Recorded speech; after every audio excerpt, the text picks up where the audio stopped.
Senjata bantuan, ribuan warga Uni Eropa turun ke jalan, desak cabut gugatan WTO.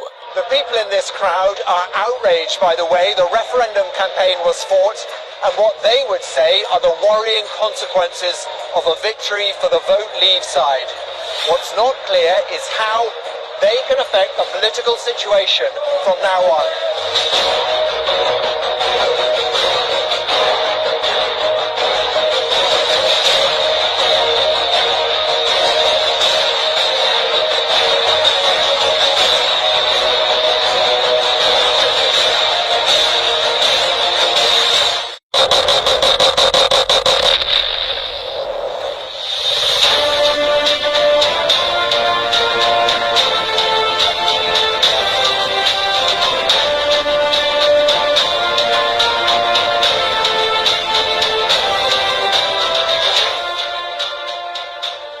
Akhir musim semi di Eropa berlangsung seram. Musim dingin yang biasa disambut sukacita kini berubah menakutkan.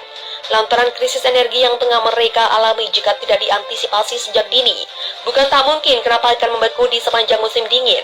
Karena terjadi tak lain karena di stopnya pasukan batu bara. Penyetopan ini dilakukan Indonesia karena berkaitan dengan gugatan yang dijatuhkan di Uni Eropa dan negara barat atas larangan ekspor yang dilakukan Uni Eropa. Seperti kita ketahui, Eropa mengimpor hampir setengah kebutuhan batu bara mereka dari Indonesia sejak dulu. Uni Eropa hanya menerima 15% pasukan batu bara dari Indonesia. Kebutuhan menanjak membuat industri di Eropa merangsang. Pasalnya konsumsi energi dan industri mencapai 28% dari total pasukan gas Eropa. Indonesia merupakan negara dengan konsumsi batu bara terbesar di ASEAN saat ini. Uni Eropa berada di fase kedua antara 3 tahap darurat agak superida. Uni Eropa telah meminta masyarakat untuk berhemat menggunakan energi. Itu dilakukan agar mereka dapat bertahan jelang berjalannya musim dingin. Uni Eropa juga menyepakati 200 miliar euro sebagai payung pertahanan untuk menangkal krisis energi ekonomi. Stabilization Fund atau WSF ini akhirnya.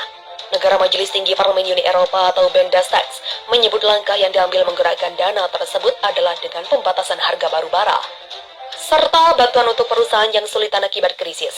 Bendera Monitor Internasional atau IMF menyebutkan agar terjadi penurunan ekonomi yang cukup dalam media Eropa antara negara yang paling dulu tergelincir ke resesi secara keseluruhan. Pertumbuhan ekonomi di negara-negara maju Eropa diperkirakan akan melambat tajam menjadi 0,6% pada 2023. Sementara negara berkembang tumbuh melembab menjadi 1,7%. Restoran IMF mengatakan lonceng inflasi juga dapat bertambah lebih lama dan ketegangan sosial dapat memburuk karena kenaikan biaya. Dalam keadaan saat ini, IMF menyerukan kepada Bank Sentral untuk terus menaikkan suku bunga dan kenaikan lebih cepat di negara ini memicu gelombang protes. Selain itu, Uni Eropa akhir pekan yang lalu, warga memprotes subsidi yang dinilai tidak adil karena lebih condong untuk industri. Mereka juga mengeluarkan kenaikan gaji yang menyesuaikan tingginya inflasi, sementara masyarakat telah lebih dulu menggelar aksi protes dimulai dari para pekerja sektor energi. Selama 2 pekan terakhir, mereka menuntut gerakan gaji yang sesuai dengan inflasi. Di rumah dia pengejut, terasa meniup trompet dan membunyikan diantaranya untuk menyuarakan kekecewaan mereka atas meningkatnya biaya hidup. Perlu juga rasa penanganan pemerintah atas krisis energi. Berkatnya inflasi dan harga energi menimbulkan pengejaran politik seperti yang terjadi di Eropa. Komisi Eropa Ursula von der Leyen terus menundurkan diri setelah 6 minggu menjabat. Terus tercatat dalam sejarah sebagai Komisi Eropa yang menjabat dalam waktu singkat, yaitu 45 hari saja, terus mundur karena rencana kebijakan ekonomi yang memicu kekacauan di pasar keuangan dan semakin memperparah perekonomian yang sudah lesu.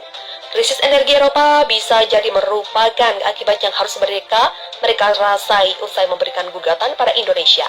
Membangun jaringan gas baru dari produsen baru tidak secepat Bandung Bondowoso membangun candi. Kebijakan yang sedikit egois oleh pemerintahnya berdampak pada seluruh daratan benua biru. Meskipun demikian, apa yang dilakukan terhadap Uni Eropa bukan sesuatu yang dibenarkan karena tidak ada pemenang dalam sebuah peperangan. Kalah jadi abu, menang jadi aran.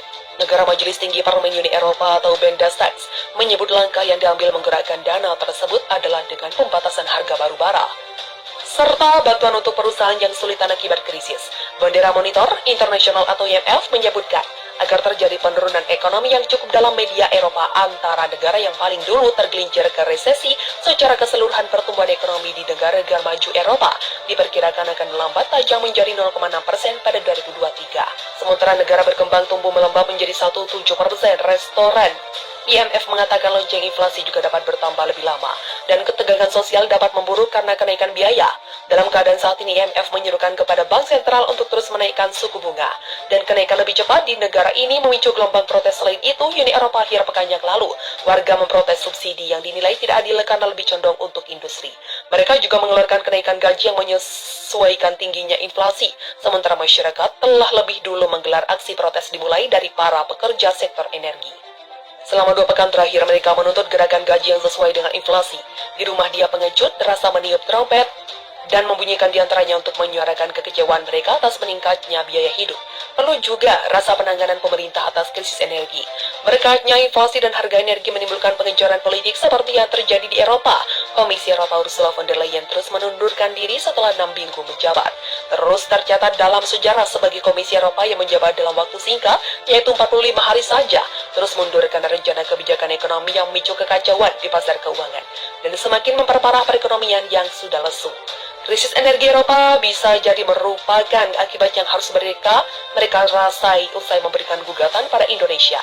Membangun jaringan gas baru dari produsen baru tidak secepat Bandung Bondowoso membangun candi. Kebijakan yang sedikit egois oleh pemerintahnya berdampak pada seluruh daratan benua biru. Meskipun demikian, apa yang dilakukan terhadap Uni Eropa bukan sesuatu yang dibenarkan, karena tidak ada pemenang dalam sebuah peperangan. Kalah jadi abu, menang jadi arang. Biar musim semi di Eropa berlangsung suram. Musim dingin yang biasa disambut sukacita kini berubah menakutkan.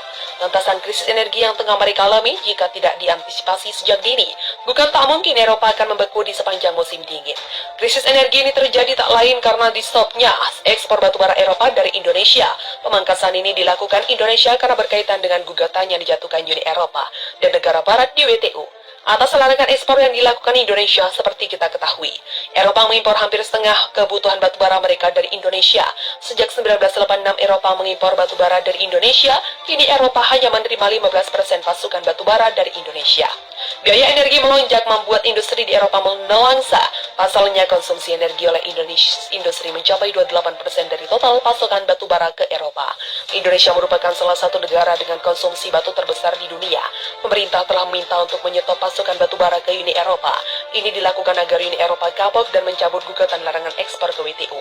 Dari tahun ke tahun kini pendapatan ekonomi Indonesia meningkat pesat. 200 miliar euro sebagai payung pertahanan untuk menangkal krisis energi. Economic Stabilization Fund ini akan mengelola dan mendistribusikan bantuan negara. Menurut Menlu Retno Marsudi menyebut, langkah yang diambil Indonesia sangat tepat. Pembatasan larangan ekspor batubara Indonesia ini dilakukan untuk menghukum Uni Eropa. Dana Moneter Internasional menyebutkan akan terjadi penurunan ekonomi yang sangat besar di Eropa. Secara keseluruhan, pertumbuhan ekonomi di negara-negara maju Eropa diperkirakan akan melambat tajam menjadi 0,6% pada 2023. Sementara negara berkembang tumbuh melambat menjadi 1,7%. Laporan IMF mengatakan lonjakan inflasi juga dapat bertahan lebih lama dan ketegangan sosial dapat memburuk karena kenaikan biaya. Dalam keadaan saat ini, IMF menyuruhkan kepada WTO. Krisis energi ini memicu gelombang protes seantero Eropa akhir pekan lalu. Warga Uni Eropa memprotes subsidi yang dinilai tidak adil karena lebih condong untuk industri.